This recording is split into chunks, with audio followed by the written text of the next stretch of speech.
उत्तराखंड की उत्तर कोसी में मौजूद गौमुख गंगोत्री ग्लेशियर से भागीरथी नाम करके एक नदी निकलती है। एक और नदी उत्तराखंड की ही सतोपंथ ग्लेशियर से अलकनंदा नाम करके नदी निकलती है। ये दोनों नदियां गंगोत्री ग्लेशियर से करीब 90 किलोमीटर दूर जाकर उत्तराखंड के ही देवप्रयाग नाम करके एक जगह पर मिल जाती है। और जब ये दोनों नदियां एक दूसरे से मिल जाती है तब जाकर गंगा नदी की फॉर्मेशन हो जाती है। गंगा नदी की फॉर्मेशन होने से पहले अलकनंदा नदी के साथ 4 नदियां सहायक नदी के रूप में मिलती है। अलकनंदा और मंदाकिनी जिस जगह पर मिलती है उस जगह को रुद्रप्रयाग के नाम से जानते हैं। अलकनंदा और पिंडदार जिस जगह पर मिलती है उस जगह को कर्णप्रयाग के नाम से जानते हैं। अलकनंदा और धौली नदी जिस जगह पर मिलती है उस जगह को विष्णु प्रयाग के नाम से जानते हैं। और लास्ट अलकनंदा और मंदाकिनी जिस जगह पर मिलती है उस जगह को नंद प्रयाग के नाम से जाना जाता है। गंगा नदी भारत की राष्ट्रीय नदी के रूप में भी जाना जाता है। इस नदी की कुल लंबाई 2525 किलोमीटर होती है और इसी के साथ साथ ये नदी भारत की सबसे लंबी नदी मानी जाती है।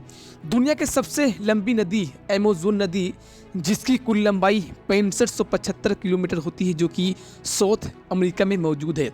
गंगा नदी को अगर वर्ल्ड लार्जेस्ट रिवर के एस्पेक्ट से देखते हैं तो ये नदी 34th longest river in the world by the length की कैटेगरी में आती है।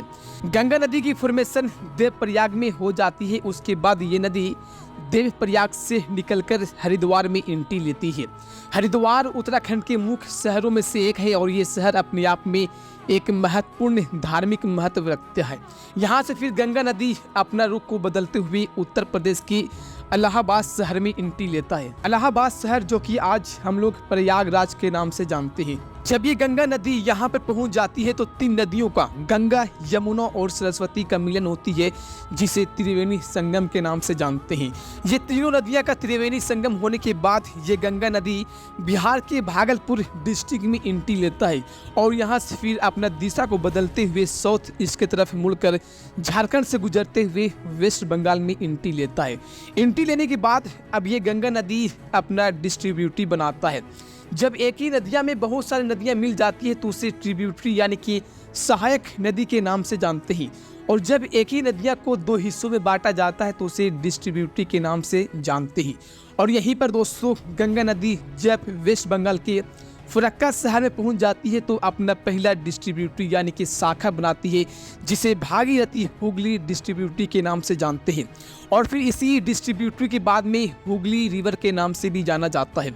और फिर इसके बाद दोस्तों ये गंगा नदी का पहला शाखा बे ऑफ बंगाल के सागर आइलैंड में जाकर मिल जाती है। और इसी के साथ साथ गंगा नदी का पहले डिस्ट्रीब्यूटरी की सफ़र यहीं तक समाप्त हो जाती है। अब इस नदी की दूसरी डिस्ट्रीब्यूटरी जो कि ये गंगा नदी का मेन पार्ट होता है, अब ये नदी वेस्ट बंगाल के मुर्शिदाबाद में मौजूद फरक्का बराज से गुजरते हुए बांग्लादेश में एंट्री ले लेती है। जैसे ये गंगा नदी बांग्लादेश में एंट्री लेता है वैसे ही इस नदी का नाम बदलकर पद्मा नदी के नाम से जाना जाता है। आगे जाकर फिर यही पद्मा नदी यमुना नदी जो कि ब्रह्मपुत्र की लार्जेस्ट डिस्ट्रीब्यूटरी मानी जाती है उसी नदी से मिलकर आगे की ओर बढ़ती चली जाती है। और आगे जाकर फिर यही पद्मा नदी ब्रह्मपुत्र के सेकेंड लार्जेस्ट डिस्ट्रीब्यूटरी मेघना नदी के साथ मिल जाती है। और क्योंकि मेघना नदी पद्मा नदी से बड़ी होती है इसीलिए पद्मा नदी की कहानी यहीं पर समाप्त हो जाती है। और अब यहाँ से मेघना नदी बांग्लादेश से गुजरते हुए बे ऑफ बंगाल के खाड़ी में आकर मिल जाती है। और इसके साथ साथ गंगा नदी की फॉर्मेशन से लेकर इन तक की सफ़र यहीं तक समाप्त हो जाती है। अब इसके आगे इस नदी के साथ जितना भी सहायक नदी के रूप में गंगा के साथ मिलती है अब थोड़ा उस सारे नदियाँ के बारे में जानने की कोशिश करते हैं। इस गंगा नदी की सहायक नदी को समझने के लिए मैंने इसे 2 पार्ट में डिवाइड करता हूँ। पहला राइट हैंड डिस्ट्रीब्यूटरी और दूसरा लेफ्ट हैंड ट्रिब्यूटरी। यानी कि जो भी नदियाँ गंगा के साथ दाईं ओर से मिलती है उसे राइट हैंड ट्रिब्यूटरी के नाम से जानते हैं। और जो भी नदियाँ बाईं ओर से आकर गंगा के साथ सहायक नदी के रूप में मिलती है उसे लेफ्ट हैंड ट्रिब्यूटरी के नाम से जानते हैं। सबसे पहले हम लोग राइट हैंड डिस्ट्रीब्यूटरी के बारे में बात करेंगे। इस राइट हैंड ट्रिब्यूटरी में मेनली 4 नदियों के बारे में जानेंगे। पहला यमुना, दूसरा तामस, तीसरा सोन और लास्ट 4 नंबर पे पुनपुन नदी के बारे में बात करेंगे। ये चारों नदियाँ ऐसा नदियाँ होती हैं जो कि गंगा नदी के साथ आकर डायरेक्टली मिल जाती है। तो आइए इस लिस्ट के सबसे पहला सहायक नदी यमुना नदी के बारे में बात करते हैं। यमुना नदी जो कि गंगा नदी की लार्जेस्ट डिस्ट्रीब्यूटरी मानी जाती है। इस नदी की ओरिजिनेशन उत्तराखंड के यमुनोत्री ग्लेशियर जो कि बंदर पूंछ में मौजूद होती है, वहाँ से ये नदी निकलती है और ये नदी उत्तराखंड के हरिद्वार, ऋषिकेश, सहारनपुर, हरियाणा के यमुनानगर, पानीपत और यूपी के आगरा और मथुरा के बीच से गुजरते हुए इलाहाबाद जो कि आज हम लोग प्रयागराज के नाम से जानते हैं, ये यमुना नदी यहीं पर आकर गंगा नदी से मिल जाती है। अगर इस यमुना नदी के बारे में और डीपली में समझने की कोशिश करते हैं तो फर्दर इस यमुना नदी में 5 तरह की सहायक नदी के रूप में आकर मिलती है। पहला होता है टोंस, दूसरा चंबल, तीसरा सिंध, चौथा बेतवा और पचमक की नदी। ये पांचों नदियां जो कि यमुना नदी के सहायक नदी के रूप में जानी जाती है। टोंस नदी के बारे में अगर बात करते हैं तो ये नदी उत्तराखंड के गढ़वाल की पहाड़ियों से निकलती है और उत्तर प्रदेश के सहारनपुर के पास आकर यमुना नदी से आकर मिल जाती है। दूसरी यमुना नदी की सहायक नदी जिसे चंबल नदी के नाम से जाना जाता है, ये नदी सिंगारचौरी पीक जो कि विंध्या रेंज के नियर इंदौर मध्य प्रदेश से निकलकर उत्तर प्रदेश की इटावा डिस्ट्रिक्ट में आकर यमुना नदी से मिल जाती है। इसी चंबल नदी के ऊपर 2 बहुत बड़े महत्वपूर्ण डैम का भी कंस्ट्रक्शन की जाती है। पहला डैम गांधी सागर डैम जो कि सन 1960 में पंडित जवाहरलाल नेहरू के समय पर बनाई जाती है। ये डैम मध्य प्रदेश के मांडसौर और राजस्थान के कोटा डिस्ट्रिक्ट के बीच मौजूद होती है।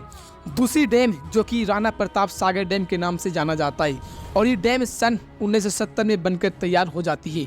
ये डैम राजस्थान के रावट भाटा और बिलवाड़ा डिस्ट्रिक्ट के बीच मौजूद होती है। ये दोनों डैम का उद्देश्य था जल संसाधन को सुधार कर कृषि और बिजली उत्पादन में वृद्धि लाना, जिसे किसान अपने खेतों के लिए इरिगेशन करने में और बिजली उत्पादन करने में उनको मदद मिल सके। अब यमुना नदी की अगला सहायक नदी जिसे सिंध नदी के नाम से जानती हैं, जो कि ये नदी मध्य प्रदेश की मालवा प्लेटू से निकलती है और उत्तर प्रदेश की जिलौन सिटी में आकर यमुना नदी से आकर मिल जाती है। इसके बाद आता है यमुना नदी की 4th सहायक नदी जिसे बेतवा नदी के नाम से जाना जाता है और ये नदी मध्य प्रदेश के बुंदेलखंड रीजन से गुजरते हुए उत्तर प्रदेश के हमीरपुर डिस्ट्रिक्ट में आकर यमुना नदी से आकर मिल जाती है। अब इस यमुना नदी की लास्ट ट्रिब्यूटरी जो कि केन नदी के नाम से जानती है, ये नदी मध्य प्रदेश के जबलपुर, उत्तर प्रदेश के बांडा डिस्ट्रिक्ट में आकर यमुना नदी के साथ आकर मिल जाती है और इसी के साथ साथ दोस्तों यमुना नदी की सारी ट्रिब्यूटरी की कहानी यहीं पर समाप्त हो जाती है। अब बात करते हैं गंगा नदी की सेकेंड ट्रिब्यूटरी जो कि तामस नदी के नाम से जानते हैं। ये नदी मध्य प्रदेश की तामाकुंड के कैमूर रेंज से निकलती है और उत्तर प्रदेश के सिरसा शहर के पास आकर गंगा नदी से मिल जाती है। इस लिस्ट की अगला सहायक नदी जो कि सोन नदी के नाम से जाना जाता है। ये नदी यमुना के बाद गंगा की सेकेंड लार्जेस्ट ट्रिब्यूटरी होती है जो कि मध्य प्रदेश की अमरकांटक प्लेटू से निकलकर बिहार के पटना शहर में आकर गंगा नदी के साथ आकर मिल जाती है। अब इस गंगा नदी की लास्ट सहायक नदी जो कि पुनपुन नदी के नाम से जानते हैं, ये नदी झारखंड के पलामू डिस्ट्रिक्ट से निकलकर बिहार के फतेहपुर शहर में आकर गंगा नदी के साथ मिल जाती है। और अब यहाँ पर दोस्तों गंगा नदी के राइट हैंड ट्रिब्यूटरी की सारी नदियाँ की कहानी यहीं पर समाप्त हो जाती है। अब बात करते हैं गंगा नदी की लेफ्ट हैंड ट्रिब्यूटरी के बारे में, यानी कि वो सारी नदियाँ जो गंगा नदी के साथ एक सहायक नदी के रूप में बाईं ओर से आकर मिलती है। इस लिस्ट में रामगंगा, गोमती नदी, घाघरा नदी, गंडक या गंडकी, कोसी नदी और लास्ट महानंदा नदी लेफ्ट हैंड ट्रिब्यूटरी की लिस्ट में आती है। ये सारी नदियाँ के बारे में हम लोग अब थोड़ी डीप में समझने की कोशिश करते हैं। सबसे पहले बात करते हैं इस लिस्ट की पहली नदी जो कि रामगंगा के नाम से जानती है। ये नदी उत्तराखंड के पौड़ी गढ़वाल डिस्ट्रिक्ट में मौजूद दूधातोली रेंज से निकलती है और जिम कोरबेल्ट नेशनल पार्क से गुजरते हुए उत्तर प्रदेश के फतेहपुर डिस्ट्रिक्ट में आकर गंगा नदी से आकर मिल जाती है। इस लिस्ट की अगला सहायक नदी जो कि गोमती नदी के नाम से जानती है। ये नदी उत्तर प्रदेश की पीलीभीत डिस्ट्रिक्ट में मौजूद फुलहाट टांडा से निकलती है और उत्तर प्रदेश की वाराणसी शहर में आकर गंगा नदी के साथ आकर मिल जाती है। इस लिस्ट की अगला सहायक नदी जो कि घाघरा नदी के नाम से जाना जाता है। ये नदी तिब्बत के मापचौ चुंग से निकलती है और करीब 507 किलोमीटर की सफ़र तय करके नेपाल में एंट्री हो जाती है और यहाँ से फिर 1080 किलोमीटर की सफ़र तय करती है और इंडिया के बिहार में मौजूद छपरा जिला में आकर गंगा नदी के साथ आकर मिल जाती है। इस लिस्ट की अगला सहायक नदी जो कि गंडकी नदी के नाम से जाना जाता है। इस नदी को नारायणी और गंडक नदी के नाम से जाना जाता है। ये नदी नेपाल की मस्टंक डिस्ट्रिक्ट में मौजूद NHU वाइन हिमाल ग्लेशियर से निकलती है और करीब 185 किलोमीटर की सफ़र तय करके नेपाल में प्रवेश करती है और फिर 630 किलोमीटर की सफ़र तय करके भारत के बिहार में मौजूद सोनपुर में आकर गंगा नदी से मिल जाती है। इस लिस्ट की अब अगला सहायक नदी जो कि कोसी नदी के नाम से जाना जाता है।